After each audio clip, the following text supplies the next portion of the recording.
So, I wish him the best at the coach thing.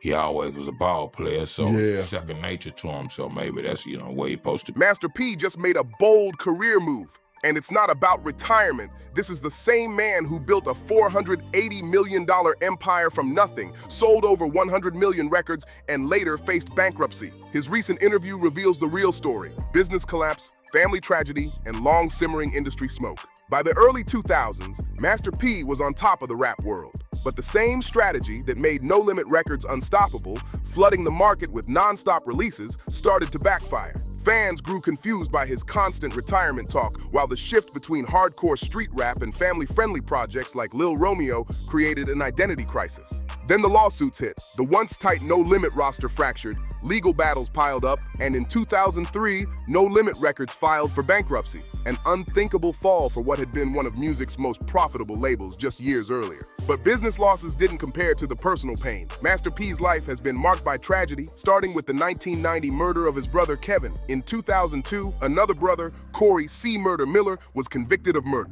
It was the perfect Bro, like right there watching y'all, and I heard him, and then when you came out after the song ended and said it, I thought to myself, because I could see the crowd go about it. It went crazy. Master P later reflected on the exchange with that boss energy. Birdman remind me of like one of my uncles that they just gonna say whatever. That's just a New Orleans thing. So I ain't gonna take it, but I'm like, bro, I've been out here already. You know what I'm saying? You started that, or the name of that. Stunting, but me for about it, this is what I started. And we come from that. We come from uptown, Third Ward, Cali, They come from the Magnolia. And that's good.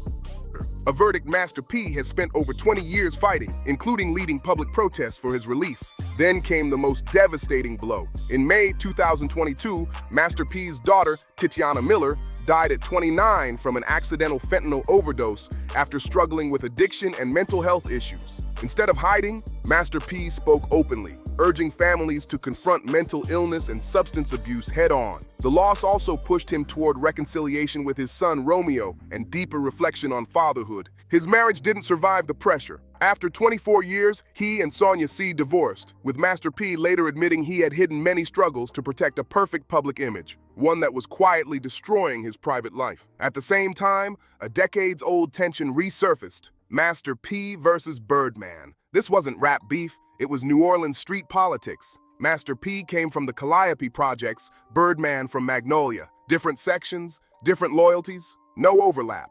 While both downplayed open conflict, darker rumors lingered, including allegations involving Birdman's brother and the murder of Master P's cousin, claims Birdman has denied. Business disputes added fuel. Birdman has long claimed that Master P blocked Cash Money from signing with Priority Records.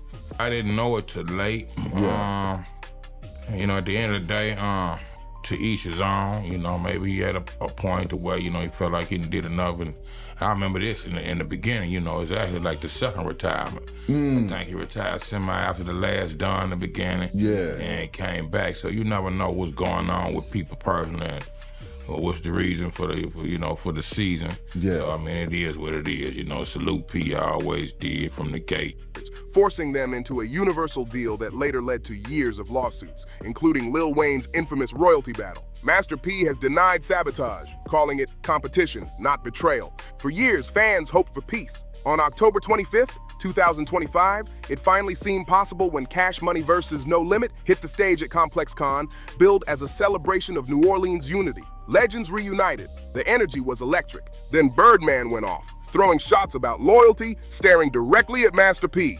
And that's when Master P delivered his long-awaited clapback. Calm, calculated, and unmistakably boss level. Decades of tension finally answered in one moment. This wasn't just nostalgia. It was history colliding with truth, and Master P reminding everyone why he's still standing. After that tense exchange, Master P did something nobody expected. He crossed the stage and offered Birdman dap and a salute. Was it real peace or just two veterans acknowledging history? Online, fans noticed Birdman dipped quickly afterward, fueling speculation that the tension never fully cleared. Lil Wayne's absence, officially blamed on tour obligations, only added to the suspicion given his long-running royalty issues with Birdman. Despite bankruptcy, family tragedy, divorce, and decades of New Orleans street tension, Master P never stopped building. As No Limit declined, he pivoted. He launched Gutter Music and No Limit Forever, expanded into film and television, produced the sitcom Romeo, and later moved into sports as a mentor, helping develop future NBA stars like DeMar DeRozan. In 2013, he reached a symbolic milestone, becoming the first hip-hop artist inducted into the Louisiana Music Hall of Fame. Bro, yeah, like right there watching y'all, and I heard him, and then when you came out after the song ended and said it, I thought to myself, because I could see the crowd go about it. They went crazy. Yeah. Master P later reflected on the exchange with that boss energy. Birdman remind me of like one of my uncles that they just gonna say whatever. That's just a New Orleans thing. So I ain't really take it, but I'm like, bro, I've been out here already. You know what I'm saying? You started that. You know, or the name of that, it's nothing but me for about it. This is what I started. And I, I mean, we come from uptown, Third Ward, Cali, they come from the Magnolia.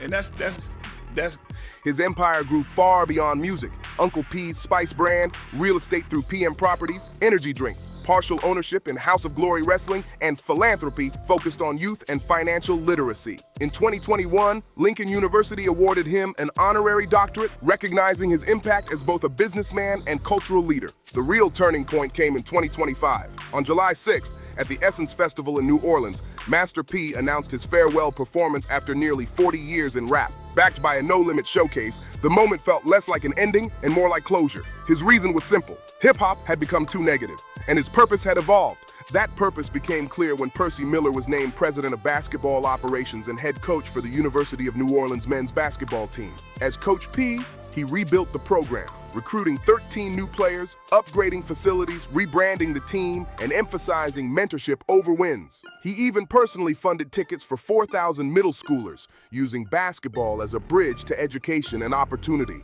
Critics questioned his credentials. Supporters argued his life experience, leadership, and community ties mattered more than a traditional resume. And just when fans thought music was over, Master P bent the rules. On October 25th, 2025, the same night as the Cash Money vs. No Limit Versus, he dropped a surprise album. Not a comeback, but a statement. He's not retired from relevance, he's just selective. In 2025, Master P's net worth is estimated at $200 million, built through diversification, ownership, and long-term vision. More important than the money is the blueprint he left behind. Nipsey Hussle openly credited No Limit for inspiring his independent model. The ownership-first approach Master P pioneered reshaped how artists think about power, masters, and freedom. The No Limit Chronicles docuseries reminded a new generation just how revolutionary that run was and why Percy Miller remains one of hip-hop's most influential figures. At 55, Master P stands as proof that reinvention isn't optional. It's essential. The same streets that could have buried him became the foundation of an empire.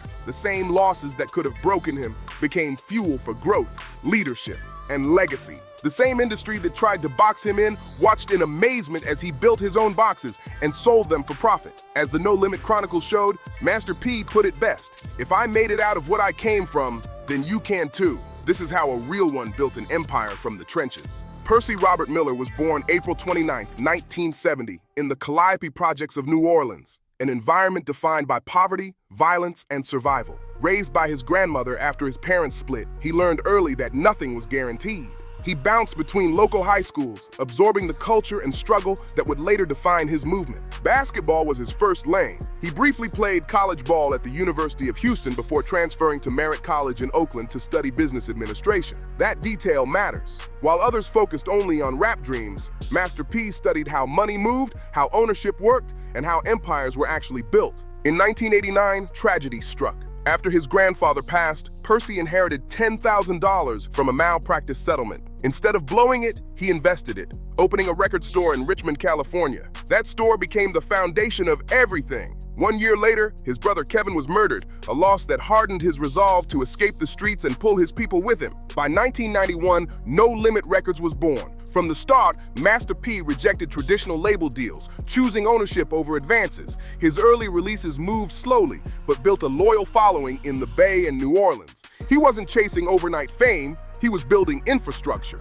His first tape, Mind of a Psychopath, dropped in 1990, followed by Getaway Clean in 1991. In 1992, he formed TRU with his brother C-Murder and Silk the Shocker, turning family into a business strategy. The game-changing moment came in 1995 with a distribution deal through Priority Records. Master P kept 85% of profits and full ownership of his masters, an unheard-of move at the time. Using Priority's distribution while controlling everything else, he flipped the industry model. No Limit relocated back to New Orleans, powered by in-house producers Beats by the Pound. In 1996, Ice Cream Man went platinum. His indie film, I'm 'Bout It, cost $1.5 million and grossed $16 million. Then came Domination. Ghetto D, 1997, sold over 6 million copies with Make 'Em Say, becoming an era-defining anthem. MP Da Last Don debuted at number 1.